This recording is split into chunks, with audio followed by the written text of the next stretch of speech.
силу. Наверняка Устайм тоже будет выступать, какую роль играл Микоян в пролитии многих тюркских крови, многих тюркских народов на этих просторах, на какие связи он, уговаривая Сталина, пошли с Китаем для того, чтобы разрушить Туркестан. Да. Какие жертвоприношения из тюркских народов они сделали для того, чтобы полностью расчленить, разобщить тюркское общество в Евразийском континенте. Я хочу, чтобы каждый выступающий строил свое выступление на революционном фоне. Потому что мы говорим только о том, что произошло, о том, что там сегодня это есть, не говорим причины, не искореним эти причины, мы ничего не добьемся. Нам надо довести сегодня, смотрите, что творится. Как будто Соловьев, он второй президент в этой России. Он определяет, как быть с Украиной, он определяет, как быть с Турцией, собрав себе подобных не знаю, различных Багдасаровых. Всех армян. Да, не имеющие никакой отношения к политике людей, да. Власть, которая ведет политику сближения с Турцией, с тюркским миром, она осталась на стороне, а телевидение в руках вот этих людей, они постоянно пудрят мозги российскому населению и хотят отторгать вообще тюркское общество от русского народа. Поэтому я прошу, естественно, в прошлый раз мы принимали тут резолюцию, да, сегодня тоже наверняка будет принята какая-то резолюция. Тут, чтобы через голосование четко обозначили причины разобщения. И разобщение тюрков и русских – это разобщение всего российского общества. Это расчленение, это просто завязанными руками сдать Россию в руки врага. Поэтому надо строго, надо четко все причины, порождающие сегодняшних негативов на территории России, надо обозначить и поднять голос, чтобы сохранить такую великую страну, чтобы эта страна в дальнейшем строила свои связи, отношения с тюркским миром на доброй ноте, убрать эту причину, эту дашнаксютинскую политику, которая способствовала развалу Советского Союза. И эта идея сегодня способствует будущему развалу России, если мы вовремя это не предотвратим. Поэтому, дорогие мои, надо вещи назвать своими именами. Над Россией висит вопрос жизни и смерти. Для того, чтобы это предотвратить, потому что уничтожение России – это уничтожение всех остальных, скажем, близлежащих государств, потому что тут что потом произойдет, кто будет возглавлять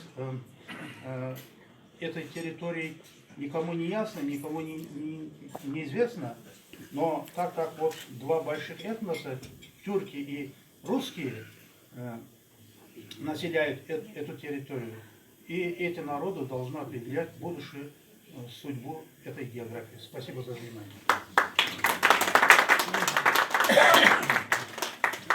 Я хотел бы добавить, что Микояном была одна бумага, подписана Микояном, ЦК партии.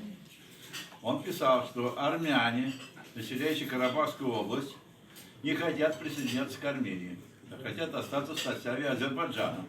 Это тоже надо иметь в виду. Это тоже мина замедленного действия. Я просто говорю, надо быть справедливым в отношении к Микояну, Анастасу Ивановичу. Далее. Далее хотелось бы еще, а кто я опять услышать, да, председателя общественной организации, да. Он четко знает эту историю, что творил Микоян. Что он может добавить, да, потому сказано. Спасибо, что организовали. Да. Спасибо штабу. Штаб уже не только татарский стал, это стал уже общетюркский, поэтому можно назвать штаб тюркских народов. Каир Афанди очень четко выразился, сказал, что в последние годы, когда против России идет санкции со стороны Запада, как бы славянским народу предали Россию. И все участвовали в антироссийских санкциях. Исключение только является Сербия. А все страны, что самый тяжелый период в России, тюркские народы вместе с русским народом вместе России. То есть нам вместе, мы вместе были, мы вместе будем, и мы должны вместе быть. Но мы все видим, что как наши враги, что внутренние, что внешние враги, как хотят столкнуть наш народ. Вот когда напряженность была по поводу самолета, видите, Багдасаров кричал, орал, чтобы бомбить надо Стамбул и так далее, так далее. Это показывает, что настолько националисты, армянские националисты вместе с Западом хотят столкнуться. А нам против нас вот такие большие агитации идут, да, телевидение, каналы, Багдасарян и так далее, так далее. Это благодаря тому, что мы самые слабые. Мы эту площадку дали им, чтобы они наш суд решили. Они обсуждали русско-тюркские отношения и так далее, так далее. И они о чем будут говорить? Чтобы столкнуть. Помните, самолеты не успокоились они, еще посла убили, чтобы столкнуть Турцию и Россию. Это делают наши враги, и, к сожалению, мы спим, поэтому и так и происходит, и поэтому сталкиваемся. Я вот, вспоминая того же Микояна, который, я вот рассуждаю, да, по Казахстану, то есть нас сталкивают, а потом говорят, что нет, здесь как бы русский виноват. Вот я беру Казахстан. Микоян, будучи министром пищевой промышленности СССР, поднял квоты собираемости мяса и мясной продукции для Казахстана и организовал голодомор. За 20 лет 4 миллиона человек умер. Не успокоясь этим, он туда отправляет первого секретаря Мирзаяна. А Мирзаян отправляет телеграмму в Москву. Микояну Сталину, что прошу вас поднять квоту расстрела казахской интеллигенции с 2000 до 3000 в неделю. Об этих фактах хорошо выступил 17 числа прошлого года посол Казахстана Ереван. Он сказал: друзья армяне, если вы ищете геноцид соседних народов, тюркских, Турции, Азербайджане, я вам скажу, что есть один геноцид. Геноцид казахов, и это организовали Мирзаян и Микоян. Понимаете, вот о чем я хочу сказать. Вот они организовали, приказ откуда был? Из Кремля. Кто это делал? Микоян. А казахский народ думает, что это русские организовали и так далее. То есть наши враги не спят. Они нас сталкивают. Они тот же Туркестан разделили, Киргизию, Кыргызстан, Казахстан, Узбекистан, чтобы через 70 лет Оши, себе называющий турок, узбек и киргиз убили друг друга и больше 100 человек убили. Я тогда сказал, и потом в встречах с тюркским народом я говорю, чтобы Ош не повторилось, чтобы мы не пошли против друг друга, мы должны у себя дома воспитать своих детей. То я сперва турок, потом я азербайджанец. Сперва я турок, потом я башкир. Сперва я турк, потом я кумык. Понимаете, если мы это будем воспитать, завтра и армия наша будет служить, ребята молодежь, и сами будем знать, что мы сила. Понимаете, мы не объединяясь, разделяя нас, сделали нас слабым. Поэтому вот над нами как бы наши судьбы решают другие. Понимаете? Мы должны быть сильными, должны быть вместе. А как сильно будет? Сильно, раньше наши медцы решали, что весь мир захватывали. Сейчас образование, значит, надо поднять, чтобы мы профессорами, академиками и так далее, уважение было к нашим народам. Мы были, чтобы своими, так сказать, партиями, движениями, чтобы парламентом были российским парламентом. Если завтра мы в Турции, России будем сильными, никакой там Кабардино-Балкарии, Дагестане, никто нас не будет обижать. Они будут знать, что за ним стоит тюркский мир. Как вот маленький Гагаузия, сколько раз президент Турции приехал, да, в Молдавию. Отношения совсем меняются, что за Гагаузами приехал президент Турции, и Россия хорошие отношения и так далее. Это то есть показывает того, что мы должны дружить. между собой и плюс с Россией. Вот недавно я в Фейсбуке писал, что сегодня Туран создает Россия. Почему? Первый раз за многие лет, когда был Советский Союз и так далее, Китай нашу сторону не смотрел. А в прошлом году он включил Дальний Восток, наш российский, в сферу своих национальных интересов, в том числе Казахстан. Россия понимает, что если этот Туран не создан под руководством России, Турции, ему противостоять через 5 лет против Китая никак не стоят. Понимаешь? С другой стороны, американцы давят на нас, Россию. Я опять же каждый месяц 2 раза пишу в Фейсбуке, что мы, турецкий народ и Россия, даже и турецкое государство и Россия, русские и турки, мы должны быть в союзе и братстве. Как написано в 21 году договор. Единственный договор, как я юрист международный, знаю, что есть договор о дружбе и братстве, да, который подписал Кемаль Ататюрк и Ленин, за что ненавидят армяне, кстати, за этот договор ненавидят и большевиков, и Ататюрка. Я что хочу сказать, я всегда пишу, что вот Россия, если будет в союзе с тюркским государством, если русский народ будет в союзе с тюркским народом, мы будем непобедимы ни перед США, ни перед Китаем. Поэтому вот в этом надо агитировать. Понимаете, враги наши сталкивают, а мы спим, и над нами эта агитация идет. Над нами эта агитация идет. А мы пассивны. Сегодня миллион, допустим, в Дагестане турков, 1 000 000 человек. 700 кумоков, ни одного депутата нет, или один есть. Сегодня 260 000 Астрахани, татар, 255 000 газах, опять представителей нет в Госдуме. То же самое Оренбург и так далее, так далее. То есть нам надо объединиться, быть силой. Поверьте, что вот политический опыт, так сказать, выборов и так далее, мне вот Турция, и поэтому не получилось судить, чтобы организовать распад Турции. Вот изучая это Михайловский период и период Горбачева, что как развалились все, тот же помощник Горбачева, я пришел к выводу. Когда в руководстве России Союза есть турки во власти, период Брежнева, период Ленина и так далее, к отношению к туркам очень хорошие отношения. Пример я вам покажу. 1925 год, 24 год, в ноябре, из-за того, что Англия под предательство армян требует от тюрков возмещения за так называемый геноцид, тот же Советский Союз в ноябре делает заявление, 26 ноября, заявление от имени советского правительства. Если Англия начнет войну против Турции, Советский Союз объявляет войну с 1 января 25 года против Великобритании. То есть, когда руководство будет Нариманов, Кокмазов и так далее, вместе российского руководства, тогда никакой антитюркской политики не было. Тогда в 26 году, вы знаете, да, съезд тюркских народов был. Даже далеко Якутии приехали, татары, весь Баку был, да. То есть это тот период, до 1933-1934 года в Москве выходили 3 газеты журналов на татарском языке дальше. То есть пока до 1935 года закрепляется во власти Микоян у Сталина, все тюрков нормально. Как он укрепился там и начинает тоже вот ситуацию, что он целый месяц сидит в Китае, чтобы уговорить от имени Советского Союза, чтобы Китай захватил Восточный Туркестан, Уйгурии, который сегодня вместе со Сталином. Целый месяц сидит. Что он делал? Они даже как бы скрывали от министра русского, министра иностранных дел Молотова, понимаете? Да, грузин за Сталина уговорили, что нам не надо эти тюрки. Они хотели тогда присоединиться к Советскому Союзу. Лучше говорить не надо.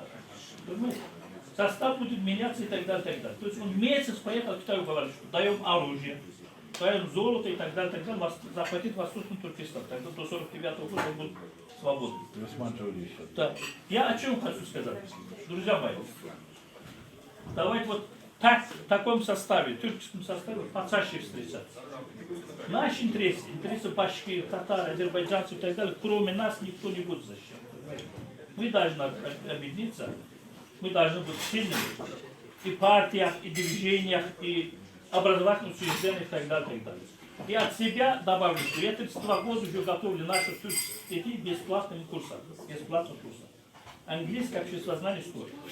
То есть если у вас есть деньги, 10-11 класс, можем в этом же помещении или сейчас удобно онлайн по воскресеньям и средам я провожу эти занятия для поступления МИГИМО, МГУ, УДЕН и так далее. И сядь один класс, вот в Дагестане, вот в Башкирии, где-то есть дети, поэтому мой телефон, онлайн я их учу, бесплатно. Потому что без достижения, так сказать, научных высот, нам очень сложно будет себе показать, что мы сильные. Давайте хотя бы сфера образования, сфера культуры, сфера истории хотя бы как-то объединимся. Политически это правительство решает. А вот как наш друг сказал, что как Лига арабских государств создать, я также проект готовлю договор между Россией и тюркскими странами о взаимном поощрении иностранных инвестиций. Это дело будущего, к этому идем, чтобы как бы в рамках этого союза в будущем поощрять инвестиции тюркских инвесторов, азербайджанских, остальных стран. То есть успехов вам в этих вот начинаниях, так сказать. Спасибо вам, что это как бы это груз взяли. Тюркский груз всегда ответственный, очень тяжелый. Вот мой брат старел. Я не узнал моего брата Заура, честно сказать. Он гордость кумыкского народа. Я помню, что в 90-е годы, как он, Тенглика, один взял эту тяжесть своего народа. А тяжесть в Дагестане очень тяжелая. Вы просто далеко не можете понять, что там происходит и так далее, и так далее. Поэтому, братья мои, если будем мы все сильны и в дружбе с Россией, я еще Карабах вопрос тогда не был решен, я тогда сказал, тогда будет решаться автоматически, если Назарбаев Путиным дружит, если турецкое руководство дружит, то автоматически карабахский вопрос будет решаться. Вот так же, если мы будем все сильны, везде, потом Болгария, вот где настроение турка будет хорошо, что за ним стоит тюркский мир. Ну, тюркский мир я сегодня вот увижу Китай, США и так далее, без дружбы России я не вижу. И по поводу Карабаха скажу. Карабах, спасибо, благодарю российскому руководству, потому что за 200 лет, которые захватывала армян азербайджанских земель, спасибо российскому руководству, что я всегда писал, что если Россия будет нейтральным, нам ничего не надо, это автоматически будет победа. Спасибо России, что это нейтральность создал. И мы показали армянам, что вот поодиночке, так сказать, чего они стоят в войне, да, и так далее, и так далее. То есть они говорят, что Россия передала Армению. Почему? Оказывается, русский Иван должен был поехать туда как солдатом, умирать за армян, как в предыдущий год.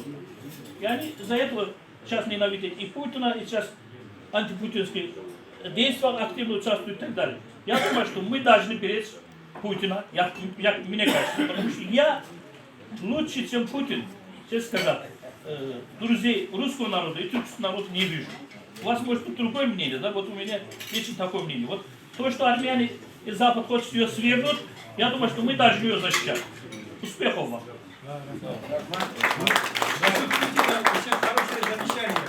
Спасибо. Ну, я хотел тоже замечать сказать по этому делу.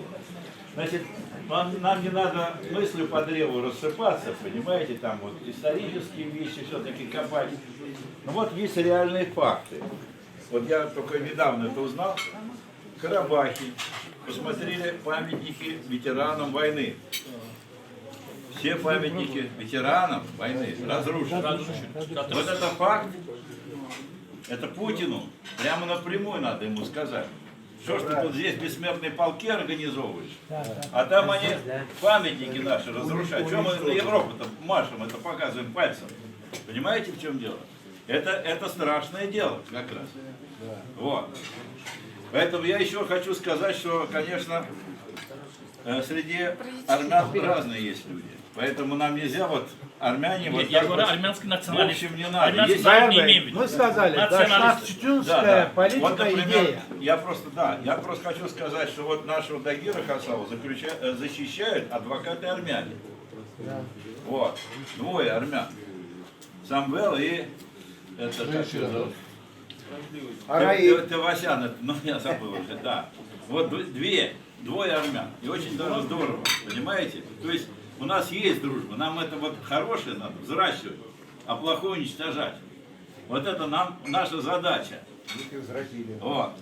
Вот поэтому давайте все-таки на конкретных камнях остановимся. Что мешает вот нам сближению с Россией, Турции с Россией? Вот, например, слушаю я Фуата Аббасова. который регулярно ведет репортажи. Вот. Он, значит, вагнеровцев там, это самое, которые на стороне армян там выступали, а потом говорит, это вот Россию послал.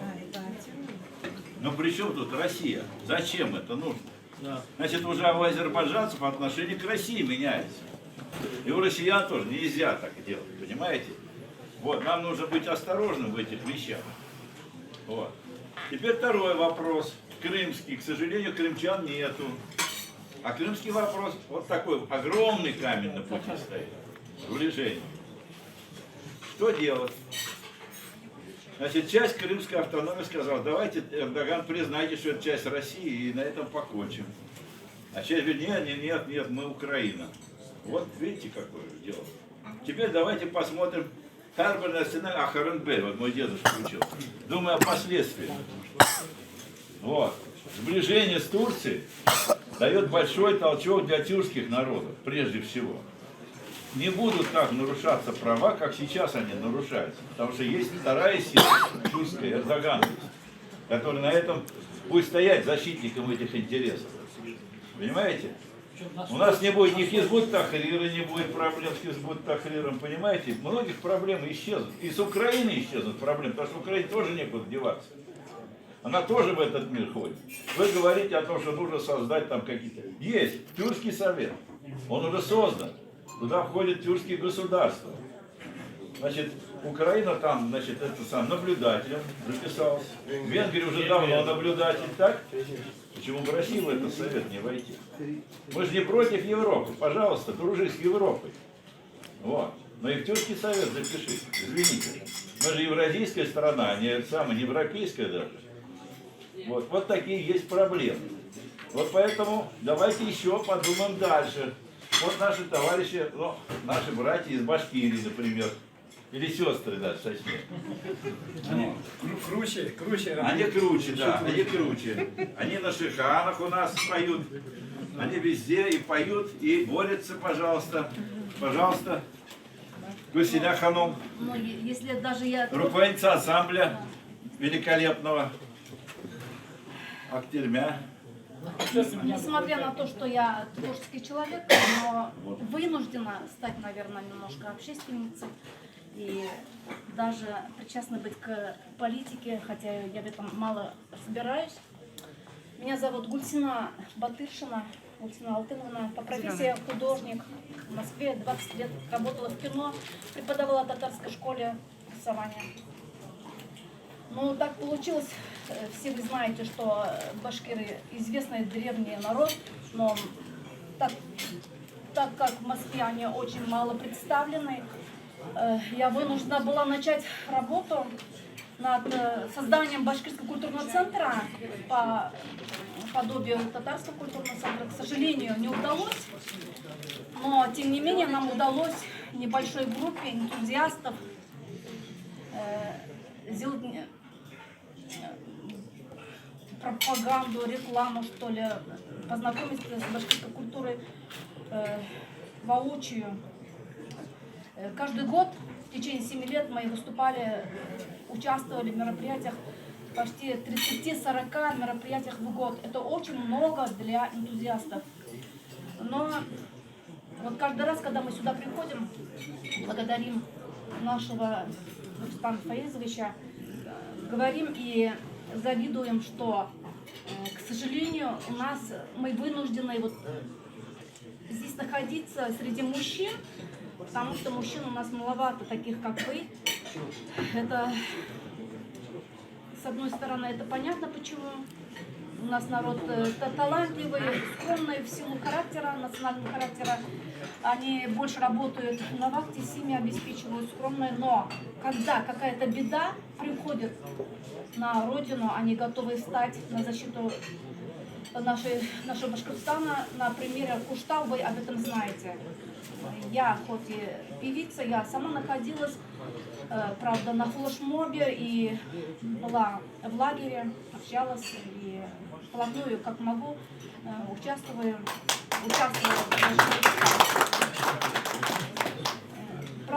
Когда я еще молодая была, кстати, я в Казахстане жила и училась 7 лет. И, возможно, оттуда у меня вот такие патриотические чувства, но, и, естественно, конечно, это в генах, наверное, еще. И мне всегда обидно было, что башкиры разобщены и не борются за свое светлое будущее, а по сравнению с татарами намного хуже, конечно. И я всегда боялась, когда находясь в Москве, что нас ожидает участь алтайцев.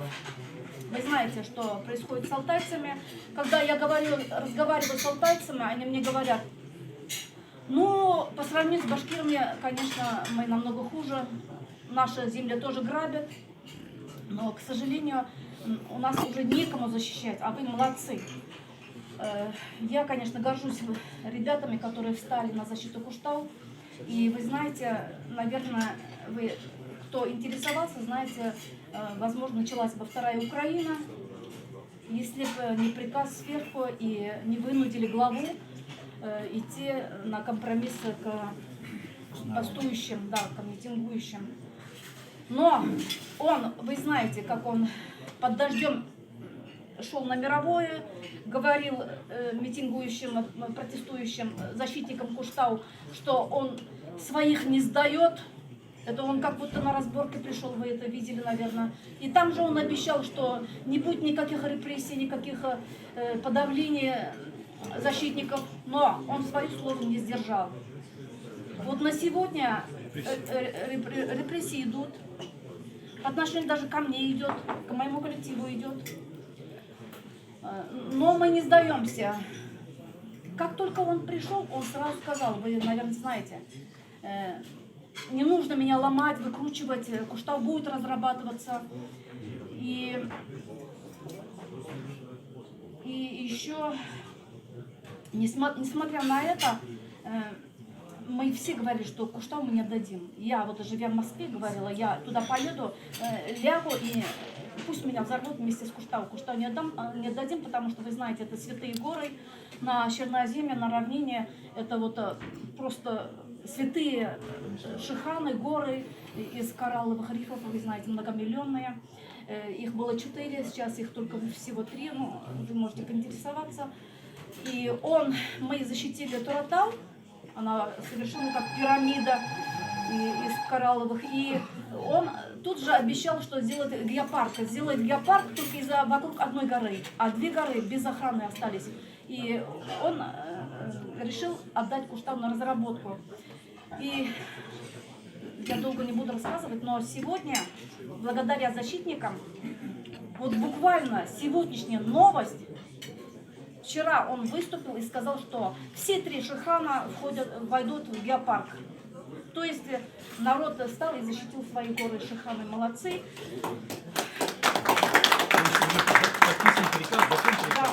Да, все окончательно, но на этом не закончилось. Защитники сидят сейчас за решеткой. Вчера лидера нового политического движения «Республика» посадили на 10 суток. Сегодня же был суд и посадили на 10 суток. Некоторым применяются пытки. Вы можете поинтересоваться. То есть наш народ сегодня испытывает определенные трудности. К сожалению, вот почему я, творческий человек, вынуждена вот так прийти выступать, потому что наши вот башкиры, молодежь, они как-то очень скромничают. Ученые тоже то ли боятся, но это вот, видимо, национальный характер такой. У меня просьба к вам. Вот спасибо, что собрались все. Просто огромное спасибо, что вы пытаетесь создать такой свой круг. Несмотря ни на что, собираетесь. Я думаю, что нельзя. Мы вот нуждаемся, башкирский народ, поддержкой нуждаемся. В любой поддержке. И если нужно будет, то вы знаете, башкирский такой народ, они тоже пойдут на защиту любого народа. Это испокон веков известные личности, вы знаете. И Салавата Юлаева, на него сейчас тоже идет определенная. Национальные ценности, герои сегодня уничтожаются. И идет тоже на них давление. Буквально вчера, вот как раз так получается, что в эти дни у нас очень много новостей таких. Да, за Гибалиди памятник который был подарен Курултаем Санкт-Петербурга, вчера демонтировали. И никто не встал, никто не сказал, что нельзя. Это же ученый тюркского мира. Это же великая личность тюркского мира. Башкиры молчат, там есть диаспора в Питере.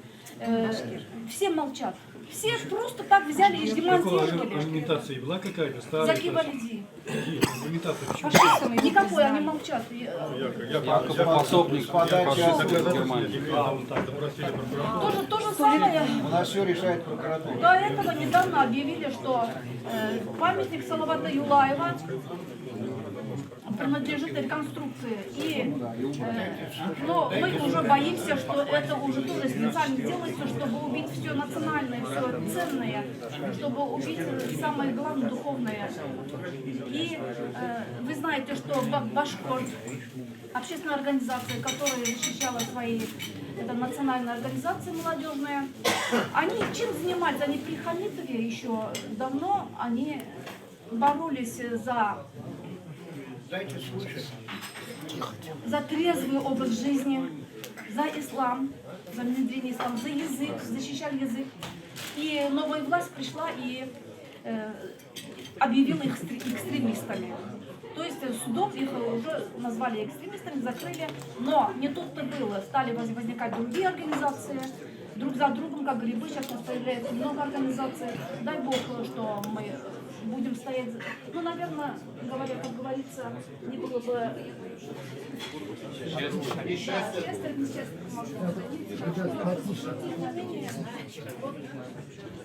как бы приведу, извините за сумбур, конечно, я же говорю, я не оратор. Спасибо еще раз, Рустам Хаилович, что вы собрали.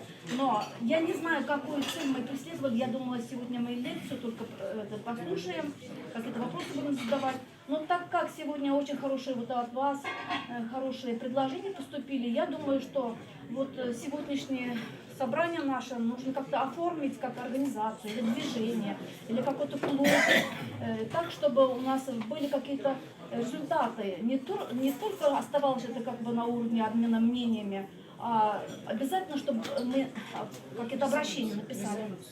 Да. Наметили следующий встречу. И вот насчет выборов мне очень понравилось. Обязательно это нужно довести до ума. Не так просто вот мы уважаем Россию, спасибо России, Путину спасибо. Ни в коем случае. Нужно обязательно поддерживать друг друга, обязательно собираться и работать. Работать надо, встречаться и работать. Но пока спасибо. Мы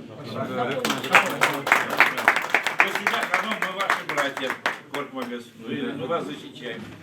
Вот, защитим. Вот Фаврия Ханом, она и в башкирской самодеятельности, и в татарской участвует. Понимаете, вот тоже молодец.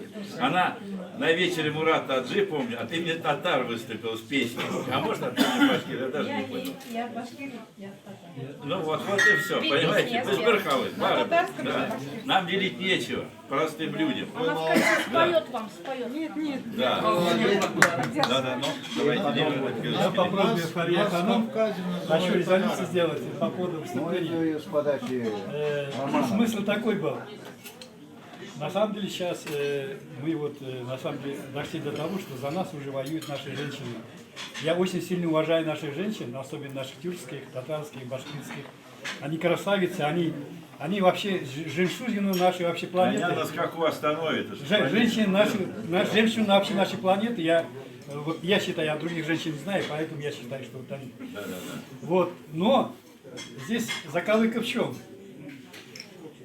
Это намекает на что мужчины ослабили наши. Ослабили почему? Я уже предполагаю почему. Потому что от нас ушла наш имам, наш код, который бабалар передавали и так далее. То есть я к чему возвращаю? Если мы даже не можем помочь физически, хотя бы через имам, через ислам, через намаз, через так далее, вот надо это... Шиханах, это она, по-моему, боролась. Потом, если вы видели, я поместил это самое из оргкомитета, заседание оргкомитета по образованию движения «Республика». Вы посмотрите, как они организованно провели это заседание. Какие там грамотные люди сидели. Посмотрите, то есть это для нас просто школа. Вот. И нам действительно нужно не только вот плясками заниматься, а Нужно, понимаете, нужно политическую волю укреплять. Вот в чем дело. Вот. Одними плясками не обойдешься здесь. Вот, по-моему, вот отсюда надо сделать такой вывод. Так, теперь, пожалуйста, и Кисюсь, да. Меня много они погибают, нет.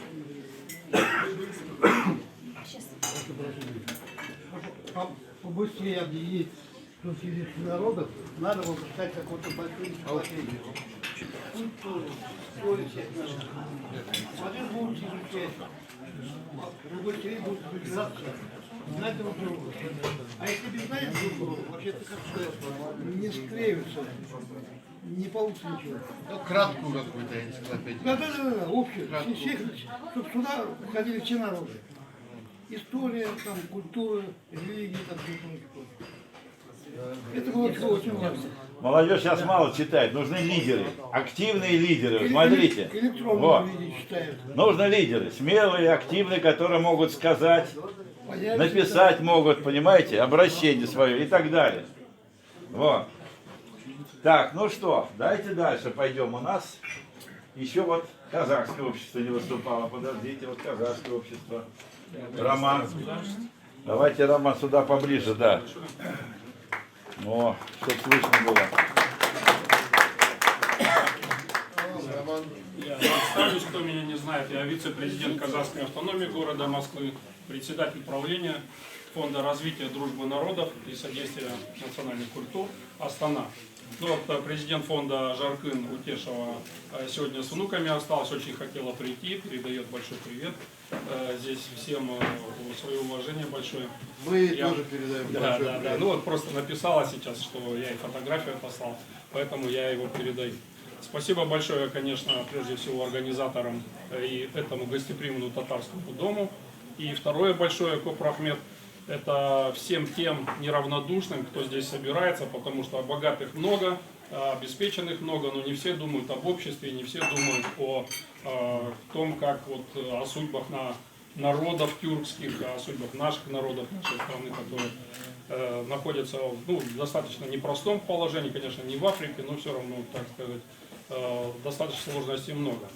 Я очень внимательно слушал выступления, очень спасибо большое Ахмат Эфенди, Актай Эфенди. Со стороны у нас англосаксонский мир, которыми рассматривает все наши тюркские страны как некоторые банановые республики, откуда там можно чего-то брать вот, и их использовать. С другой стороны, огромный Китай, 1,5 миллиардный, который, в принципе, тоже, наверное, также смотрит в чем-то на вот эти страны, как больше поляну для своих ресурсов, да, то есть его мало интересует как бы наши внутренние проблемы. И вот каким образом происходит, вот что, почему надо противостоять этому, вот, как бы, и в чем вот я согласен с Ахматом.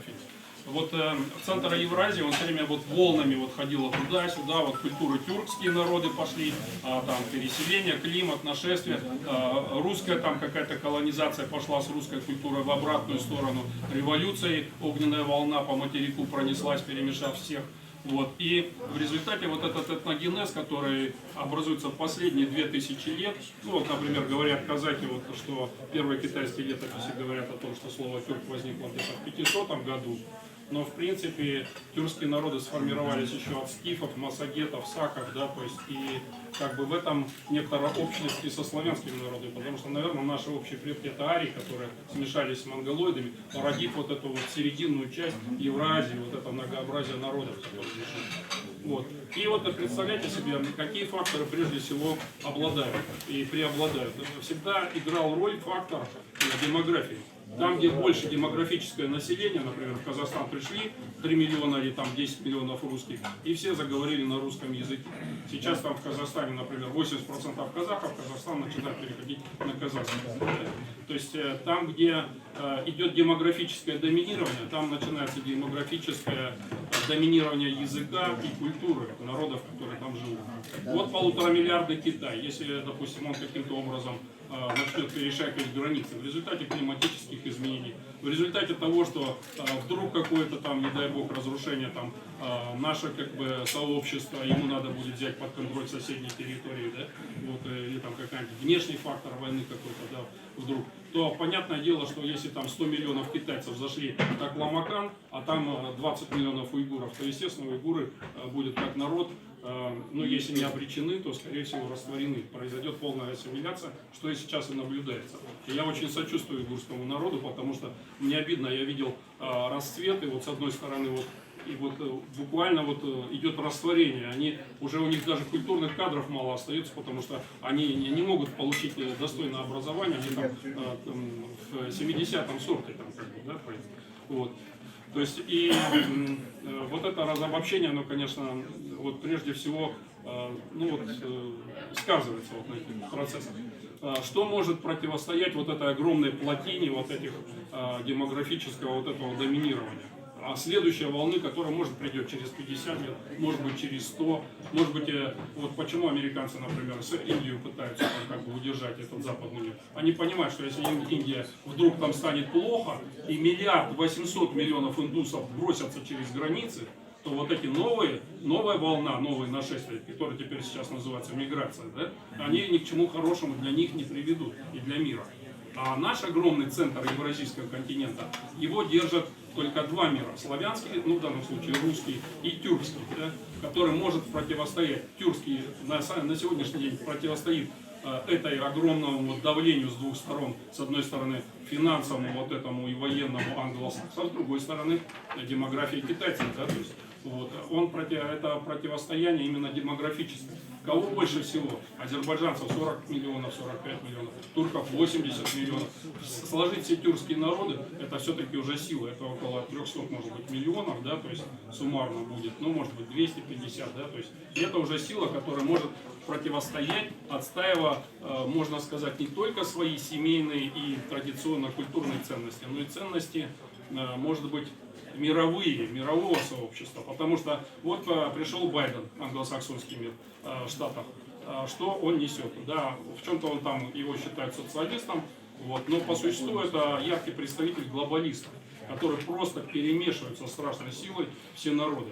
Там африканцы, там мексиканцы, вице-президент Камила Харрисон, Дэви Харрисон из индийской семьи. Но они, что она поддерживает, что она нам несет? Она поддерживает ЛГБТ-сообщество, на этом поднялась, понимаете? То есть вот, где кто родители? Родители один, родители два. И что они нам несут? Что они несут русскому миру, что они несут тюркскому миру? И вот, конечно, они будут стараться разобщить эти два мира, да, и эти два мира, они должны обязательно вот друг друга поддержать, и нам надо, да, вот я очень согласен, что нам надо отстаивать вот эти ценности нашего союза, потому что только мы можем вот в этом союзе, нас поодиночке утопят, они действительно поодиночке нас или ресурсно, или в банановой республике превратят. Вот. Поэтому как бы вот так, ну, я, значит, вот чуть-чуть увлекся, вот, ну, задев вот этот момент политики, вот, и я хотел, в общем-то, рассказать больше о казахском сообществе, потому что я, собственно, представитель казахского сообщества, да, то есть, вот, и у нас получается следующим образом, то есть казахи, они ну, где-то в России сейчас около, может быть, 800 тысяч миллионов, являются коренным народом, входят в десятку этносов, которые образуют Россию, да, то есть вот, и, соответственно, 18 или там, может быть, 17 миллионов это на территории Казахстана живут, но также, как бы, казахи проживают большими сообществами в Китае, в Монголии, в Западной, где еще сохранились их традиции, в Афганистане, немного в Иране и так далее. То есть достаточно большой ареал обитания, да, то есть вот этого огромного, да, ну в Турции действительно, да. Ну вот это такой огромный. Вот, но я сейчас про казахов России, в общем-то, понятное дело, что казахи России немного в чем-то они потеряли свою самобытность, потому что идет доминирование русской культуры. Вот, но вот какие проблемы у нас стоят перед нашими народами, ну, то есть тюркскими народами. Вот сейчас в России 187 народов, вот, как бы зафиксировано. Ну, разные методики подсчета существуют, некоторые диалекты считают, некоторые народы только определяют. Вот. Но тем не менее, соответственно, исчезают некоторые народы, исчезают их языки. Я к языковой политике.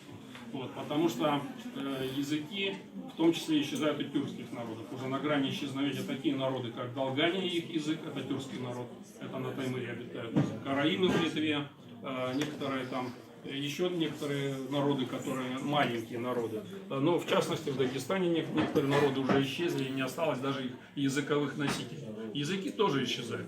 А вот в этих условиях, о которых я говорил, когда 1,5 миллиарда китайцев, 2 миллиарда индусов, которые ежегодно там еще дают прирост, сопоставимый с численностью наших народов, просто рождаемость у них такая. Вот. То есть, а где будут наши языки? Ну вот, в принципе, через 100 лет приблизительно оценивается, что останется, ну, может быть, около 1000 языков из 4500, которые сейчас существуют. И какие народы из наших, да, то есть тюркских, в том числе народов, они исчезнут, да, то есть какие языки исчезнут, или какие языки станут, ну, может быть, совершенно мало востребованными. Это все вот глобализация, которая идет, да, то есть вот революция, это в чем-то тоже была глобализация, да, то есть вот когда все перемешивалось и исчезали вот эти различия национальные. Вот, поэтому, собственно, одна из больших проблем это все-таки языковая проблема. Вот казахских школ, например, в России почти нет, ну, может быть, несколько школ, и то факультативно, да, то есть. Вот в Москве так вообще не найдешь здесь никаких тюркских школ, кроме вот киргизов. Я им вот как бы, да, я вот просто, да, я вот почему про кыргызов хотел сказать, потому что их сообщество, они в итоге каким-то образом добились, что в районе метро Фанвизинская там возникла школа, которая преподает на киргизском языке, да, то есть это государственное учреждение. Молодцы. Вот, это молодцы. Киргизы Я в туда, последнее время очень активны. да, я туда ходил. Они не просто активны, их 620 тысяч в Москве, половина из них уже имеют московские или российские паспорта. Да. Огромное количество мероприятий проводят. Ну, говоря о казахах, я скажу так, что вот по России, понятное дело, что казахи активно работают общественные организации в тех областях, где традиционно проживают казахи. Это Астраханская область, Омская область, Оренбургская область, вот, Саратовская область. Ну, некоторые Алтайский, конечно, край тоже, и так далее. Вот. И здесь в Москве, вот как бы здесь у нас московское общество, я оцениваю где-то численность казахов в 30 тысяч. Наши вот некоторые такие исследования привели к тому, что мы выделили около 350 казахских организаций коммерческой направленности, которые работают в Москве, и 12 общественных организаций, из которых где-то 6-7 работают, остальные просто где-то числятся, и их не видно. Да? То есть это некоторые такие организации, которые даже мало кто-то знает. Например, есть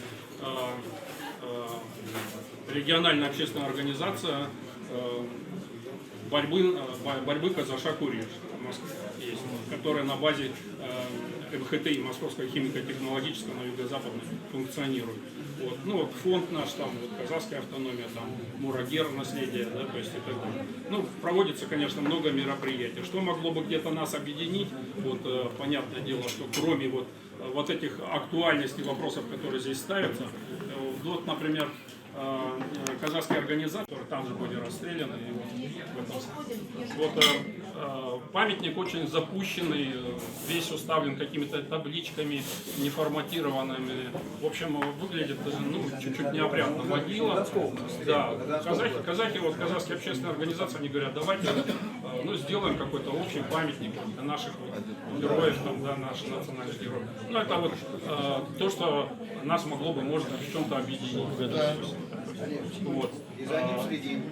Да, потом, конечно, вот, наверное, второе, это все-таки лучше наладить службу взаимного информационного обмена, потому что когда мы знаем о мероприятиях друг друга, и прямо вот в обязательном порядке идет рассылка, да, всем, да, там, ответили, не ответили, рассылка идет. Все знают, кто-то может присоединиться к каким-то мероприятиям, это могут быть спортивные мероприятия, это могут быть, понятное дело, вот, какие-то конференции, круглые столы и так далее, да, то есть какие можно проводить вещи. Вот, возрождение казахское, например, вот сейчас. Так, я что хотел сказать. Вот здесь прозвучали конкретные предложения, значит, и у нас уже, вот от имени татаров, тоже разрешите несколько предложений сказать, да, что скажете, что татары ничего не делают.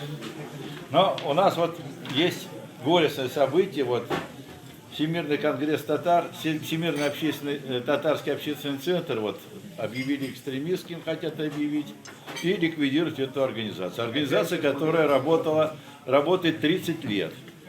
Понимаете? То есть она очень много. Это в Татарстане, прокурор Татарстана написал представление в Верховный суд Татарстана для того, чтобы ее ликвидировать. Ну, значит, мы посмотрели, обвинения смехотворны на самом деле, понимаете, они все, ни одной статьи не приведено, которые они нарушали, понимаете. Вот, потом есть ссылка на экспертное заключение, а организация, которая эту экспертизу делает, она вообще такими экспертизами не занимается там и так далее. Вот это обращение у нас есть на сайте МТСС, и каждый, если может подписать. А если хотите, можете подписать вот здесь, вот прямо на оборотной стороне. Нужна фамилия, имя, отчество и контактные данные. Так? Ну и кто, чем занимаетесь, понимаете? Так вот написать, мы тогда внесем это на сайт. Значит, контактные данные, либо телефон, либо e-mail. Вот так вот. Пожалуйста, вот я пошлю по рядам. Вот. А? Один круг. Ну вот мы сейчас пошлем вот Вопрос, это. Да. прокурор задает. Прокурор Татарстана, англосаксоний. Нет, татарин. Нафиг. У него фамилия говорящая. Нафиг. Что? Нафиг? Его послали нафиг. Да. Следующий вопрос. Татары тоже поднимали, так? Выше президента Татарстана решает. Вот. Значит, у меня на закуске есть одно интересное сообщение вот, по части организации. Но вопрос еще один есть. Вот тут коснулись образования. Вот у нас есть инициативная группа. Можно тогда пару слов? Да, он пару слов пусть скажет. И вот здесь у нас есть обращение, которое он захватил или нет? Нет, да? Оно в свободном доступе. Ну ладно, хорошо, значит я захватил все равно. Значит, есть обращение. Давай, скажи несколько слов.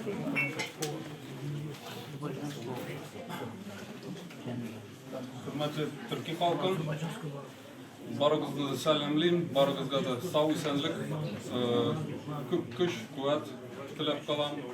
Большое спасибо за предоставленную площадку штабу, Рустам абы, Гайар абы, сезгә дә бик зур рәхмәт. Что хотел сказать, вот здесь как-то все ждут конкретных предложений. Мы все говорим надо, должны. Мы говорим, восхваляем как-то вот мудрые советы и действия там российской стороны, турецкой стороны, но за ними же какие-то конкретные действия стоят. И вот поэтому как бы я сейчас тоже подумал, ну что вот конкретно я могу предложить. И мне в голову пришла мысль, она не новая. Я бы хотел, вот как вы посмотрите на то, чтобы создать общетюркский канал федерального значения. Я понимаю, что в рамках этого дружеского стола невозможно лоббировать этот вопрос. Потому что все телевидение, как правильно сказали, в чьих-то руках. Но когда у нас уже будет здесь какой-то звоночек о том, чтобы создать этот общетюркский канал федерального значения. Да, давно говорим, но хотя бы какие-то конкретные подписи или что-то должны быть в этом плане. И вот на этом канале как раз таки мы бы и обсуждали вот эти моменты, вот эти все дискуссии, лекции. То, что мы сейчас говорим, мы слышим в кругу этого стола. Но это разойдется немножко там по Ютубу или где-то. А если это будет на телевидении, и это все, и YouTube канал. А еще конкретнее. А еще конкретнее это должен быть канал федерального значения по тюркским народам. То есть там начинка этого канала может быть безграничная. И каждый на своем языке может выступать. Мы все равно понимаем друг друга. Половина пусть будет это русский контент. Ну, этим должны заниматься специалисты, которые в медиасфере очень хорошо вращаются. Но это как раз таки, вот мы говорим, какие причины, что мы не можем никак сблизиться. Причина та, что нету в том числе и общетюркского канала федерального значения. Я так считаю. Поэтому это поднимет нашу роль, наш имидж. Мы будем услышаны. Понятно. И вот та же самая конкретная вещь, вот о чем Гайар абы затронул, это общественная инициатива, которая была подана от многих общин, национальных общин города Москвы, нерусских народов, да.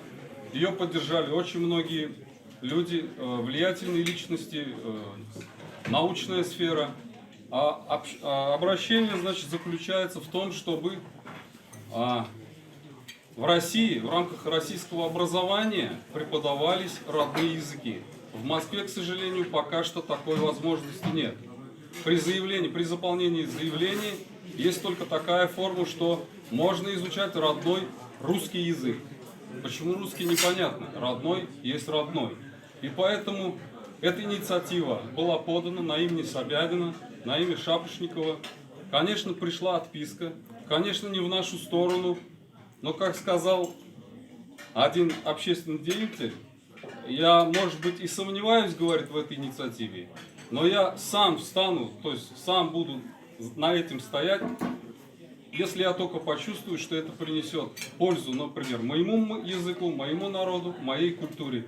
И вот таким образом, и это начинание, в том числе и канала, телевизионного канала, это тоже начинание и тоже конкретный звоночек, чтобы мы как-то начинали действовать, сближаться и жить, в общем-то, с соблюдением наших прав, наших нужд и чаяний. Спасибо. Так, много слов в плите. Я хочу сказать. Главное, не сказано человеку. Понимаете? Нет. Они предложили технологию. Вот самое Механизм главное. разработан. Подожди. Я уж теперь говорю. Ты говорил. Они предложили. Вот смотрите, сейчас система дистанционного образования, она уже развита, работает система. Так почему эту систему готовы не применить для обучения родных языков? Любого языка. Учитель может находиться на другом конце планеты. Понимаете? Вот за это можно бороться. Это конкретное предложение, оно реальное предложение. Понимаете? Вот. И основанием государства не выполнять этого нет, потому что в федеральных законах, стандартах по образованию есть графа обучения родному языку.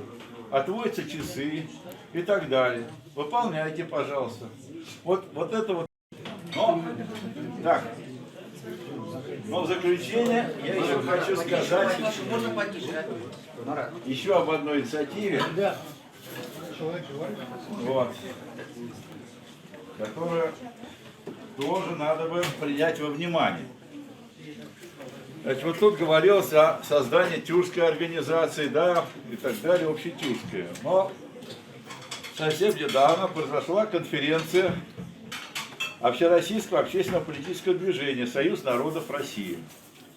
Нам надо понимать, что одни тюркские народы в России, это тоже как пыль, их мало. Вот. Значит, вместе со всем русским народом и другими народами нам надо объединиться для того, чтобы самосохраниться.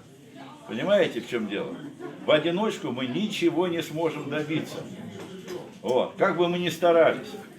Нам надо бороться с русским шовинизмом, который прет из всех щелей. Вот. А этому способствуют средства массовой информации очень сильно, да? Поповщина способствует. Прямо явно у нас есть примеры. Так? С этим бороться. Вот кто вошел в это общественное движение? Вошла Ассоциация народов Кавказа. Ассамблея народов Кавказа, так? Казачьи там круг тоже вошел в это, так? Ну, плюс другие народы и другие организации, в том числе и наши. Вот я предлагаю вот на эту тему подумать. Вот в резолюции отмечено, какие вопросы надо решать. Вот здесь много вопросов, так? Она у нас на сайте есть. Вот была национальная проблема, да, территории границы. Надо изменить закон, чтобы границы определялись людьми, которые там живут. Вот если референдум прошел на земле, их считают, значит, это часть Татарстана или там это самое Кумыки, да ради Бога. Понимаете? То есть на основе референдумов проводить вот эти всякие дела. Исправлять неправильные границы можно совершенно спокойно. Понимаете? Вот этого надо добиваться. Надо добиваться федерализма. Чтобы федерализм это самостоятельность каждого региона, каждой республики. Так? Но при этом, конечно, нужно учесть, что интересы коренных народов не должны быть ущемлены, потому что у них другой родины нет, им некуда деваться. Но они могут быть, во многих регионах они в меньшинстве просто, подавляющем. Поэтому государство должно гарантировать сохранение национальной культуры и так далее. Там и недра, там очень много вот вопросов. Вот мы тут основные вопросы, вот у нас в резолюции вот этой конференции написаны, так? И вы можете с этим ознакомиться на сайте. Ну, я могу дать почитать, конечно, если кому интересно, так? Вот. Поэтому, конечно, движение только сырое, еще не написан устав, не написана программа движения, так? Лидеры еще не выбирались, так? Но уже мы начинаем собираться. Вот. Понимаете, сейчас ведь сложное время, сейчас переходное время. Вот. Время перехода. И вот на этих вот, ну как математик это знает, значит, вот это самое, скачок функций и так далее, меняется функция. Вот. И в этот переходной период мы должны быть собраны. Понимаете? Мы уже один переходной период проходили уже, видели, да? Как все развернулось, пожалуйста, вам вот это, пожалуйста, берите суверенитет сколько хотите. Но мы не взяли. Мы не взяли. Знаете, мы поверили нашим баям, там, которым все продали, потом в конце концов поверили красивым словам. Но сейчас надо быть потрезвее. Вот давайте вместе вот это дело создавать. Если там будет тюркский костяк в этом движении, это хорошо. А кто мешает? Пусть нам надо на чем-то набирать силу свою. Вот это я вам и предлагаю. Изучите внимательно. Значит, у нас есть группы в Фейсбуке Демократический конгресс России, Тюркский конгресс России, так? Сохраним языки народов России. Там везде мы вот эти материалы ставим. Теперь у нас есть гости из города, из знойного города Сочи. Да. Вот, пожалуйста, несколько слов скажите нам. Очень интересно. Сразу видно, что Сочи. Представьтесь, пожалуйста. Ассаламу алейкум ва рахматуллахи ва баракатух. Я рада приветствовать сегодня всех, можно сказать, уже коллег, поскольку мы какие-то нашли серьезные точки соприкосновения в нашем общем вопросе продвижения тюркской культуры и объединения тюркских народов. Знаете, наша организация «Татарская автономия» в городе Сочи 25 лет. У нас две организации, одна религиозная, ЯСИН, и одна автономия татар. А вы знаете, надо сказать, что действительно очень много проблем тюркских народов в самой России. И в связи с этим я хотела бы два слова сказать о том, что сегодня очень много вопросов и очень серьезных вопросов обсуждалось именно Россия и тюркский мир извне. Но согласитесь, что есть очень много вопросов внутри самой России, взаимодействия тюркских народов. Сегодня, коллеги, я уже теперь говорю, очень хороший вопрос задали по поводу продвижения нас, татар, тюркского народа, представительных органов государственной власти, в частности, да. Приведу яркий пример того, что произошло у нас в Сочи по этому поводу. Нынче, к сожалению, в городском собрании города Сочи мы потеряли своего татарина. И вы знаете почему? Только потому, что вот эти межнациональные внутри татаро-башкирского народа, вот эти трения привели к этому. Почему? Мы имели очень хорошего Гизара, не буду говорить дословно, представителя депутатов города Сочи в горсобрании. Вы согласитесь, иметь своего представителя в органах государственной власти, это существенно, даже для решения наших вопросов, для продвижения национальной политики, да, в городе. Да. И это очень серьезный вопрос. Действительно, нужно объединить вопросы по продвижению нас, тюркского народа, в органах власти. Только таким образом можно решать вопросы, которые нас волнуют. Я лично, заместитель руководителя нашей татарской автономии, продвигаю татарскую культуру и татарский язык в нашем, скажем так, в нашем регионе, в Сочи. Вы понимаете, что Сочи, наверняка, кто у нас отдыхал и бывали, извините, молодежь, очень приятно приветствовать. Все любят солнечный город Сочи. У нас совершенно поменялась концепция за последние, скажем, несколько лет на восприятие и продвижение Сочи как южной столицы нашего региона. Да, у нас президент.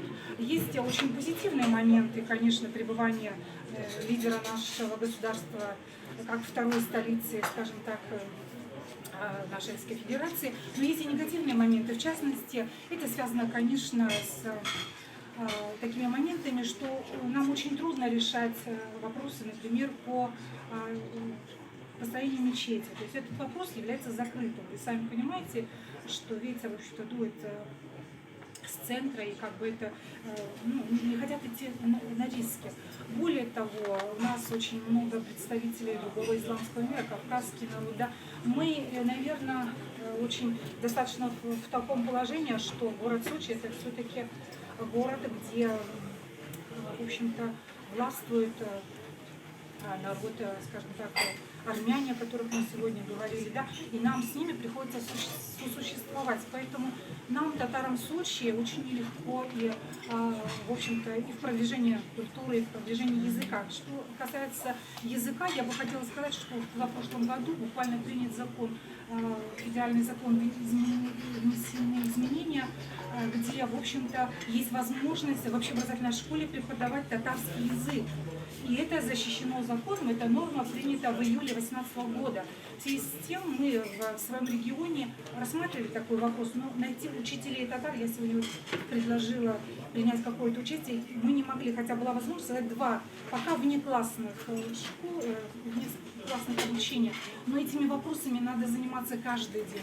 И сегодня я присоединяюсь к этой концепции, которая здесь была изложена, к той резолюции, наверняка, которую мы вынесем, и всецело поддерживаю эту идею. Я сама лично организовала у себя школу выходного дня в городе Сочи, мы преподаем свой татарский язык. Ну, конечно, пытаемся детей привлечь, школьников, молодежь нашу, пытаемся, и еще школа арабского языка, но не в совершенстве, конечно, а для чтения Корана. И здесь вот мало было сказано, наверное, есть вопрос приобщения к данному вопросу и вопросу ислама. Наверное, мало кто об этом сказал, но вы согласитесь, что чем выше наш иман, чем выше наша вера, тем и решение вопросов, иншаллах, Аллах нам в этом вопросе поможет. Поэтому давайте призывать Аллаха к этому вопросу. И еще один маленький вопрос. Соотношение славян, скажем так, русскоязычного населения и тюркскоязычного внутри нашей самой Российской Федерации. Сегодня здесь сказали, что это большой вопрос, который исходит еще начала прошлого века, большевистский вопрос, да, скажем так, да, так сегодня был коммунистический вопрос. Но вместе с тем, надо понимать, что 100 лет мы развиваемся, но данная политика имеет место продолжаться дальше. То есть она практически будируется и поддерживается, согласитесь, людьми, властимущими. И надо еще наверняка, может быть, я не совсем корректно скажу по этому поводу, но сегодня и федералы, и центр должны понимать, что мы татары, в частности, я говорю за татар, второе население в Российской Федерации, которые стоим за русскими. И сегодня вот этот дисбаланс, который, такие вопросы, вот сказали сегодня наши друзья башкиры, наш народ, с которым мы дружим, кстати, в Сочи тоже, на Старобашкирский центр, сказали, что очень много вопросов по именно национальной политике внутри самой Российской Федерации. Я хотела бы сказать, чем народ, который стоит на первом месте по численности, будирует вопрос, как разобщение, да, во время переписи эти вопросы становятся актуальными, согласитесь, да? Не кажется ли нам, что если мы вот эту рознь будем развивать, и наш центр не будет поддерживать вот это вот объединение славянского, русскоязычного и тюркского народа, не приведет ли это к тем проблемам, которые происходят в Европе, когда арабский мир, я имею в виду в том плане, который поддерживается такими, скажем так, деструктивными идеями, да, будет, не дай бог, займет место в Российской Федерации. Поэтому с этой точки зрения мы должны эту проблему еще обсуждать, что мы таким образом решаем глобальные мировые проблемы. И если это мы будем доводить до наших властимущих людей, именно через своих представителей, я думаю, это будет только плюс вообще, скажем, глобальный результат будет иметь. Я хотела сказать 2 слова про молодежь. У нас есть молодежная организация «Хурадин ГЭС». Вы всегда можете найти нашу ссылку. В общем-то, у нас есть очень интересные тоже молодые ребята. Они тоже немножко, как бы всегда, взрослое поколение сторонятся. Но я считаю, что вы должны знать проблемы языка, культуры своей. Должны носители как-то татарской культуры знать свою культуру, свою историю и свой язык. Я думаю, что хорошо, что к нам приобщились. Спасибо всем вам. Я думаю, что меня правильно все поняли. Я Но совершенно- про арабский мир мы не могли бы поподробнее сказать? Кто там, какие Может быть, угрозы? это я... Давайте лучше про армянский Нет, скажу, армянский наверное. это мы знаем, это арабский мир. Я Чем хотела он? бы сказать, вообще мы у себя в автономии, у нас, может быть, татар не так много. Я лично продвигаю арабский язык как таковой в позитивном его направлении, то есть мы изучаем для изучения укрепления нашего имана и веры, для чтения Корана. Ну, наверняка я не такой сильный историк, и, может быть, вы таким образом хотите как-то, как бы меня... Я хотела сказать вот о чем. Тихо, тихо, не надо подсказывать. Много течений. Да, нет, безусловно, я хотела бы говорить о том арабском мире, который носит деструктивный, который финансируется аль-Каидами, чтобы у нас не получилось такого внедрения, не могло бы, как таких проблем не возникло, как при противоречии русского и тюркского мира, таких противоречий. есть противоречие, возникают проблемы. Что разные течения, Ну да, я прекрасно разделяю деструктивное направление и конструктивное. Я-то за конструктивизм, естественно. Я говорю вот о чем. Чтобы у нас не получилось, как Европу сегодня практически получается деструктивные арабы. Как бы сегодня же создают свои кварталы, которые туда полиция не лезет. это агитация. Это пропаганда. Агитация. Это нереальность. Ну, может быть, но какой-то, вы знаете, какую-то основу мы не можем сегодня не учитывать агитации или, но такая информация имеет место быть. Я, конечно, я вот в этом. Можно я в двух словах скажу, что вы хотите сказать? Позвольте. Мы за то, что великие исламские арабская культура изучается. Согласны? Я с этой конструктивной точки зрения, естественно, может быть, я как бы немножко не так сказала, но я... Все понятно. Да. Вот у нас, кстати, потом я покажу наш альбом, календарь этого года. Так, Здесь это мы- потом, это Да, потом, да. да. Пожалуйста, мне очень приятно, я поддерживаю. У нас сегодня- еще один вопрос остался. Так, никто не хочет сказать. Да. Скажите всем, как зовут. А Зульфия Хаким, я еще пишу немного, мы сами себя продвигаем, пишем в своих газетах, я еще немножко журналист, немножко руководитель автономии, занимаюсь всем потихоньку и в то же время танцую, пляшу. На и сайт всё, что- РТСС.ру, милости просим. Можно вопрос? А если мы все вместе приедем к вам в Сочи? Безусловно, мы примем, разместим, купим вам недвижимость. Сегодня все едут в Сочи, в теплые края. У нас очень хорошо. Недвижимость дорожает, но мы еще... Татары должны жить в лучших климатических условиях.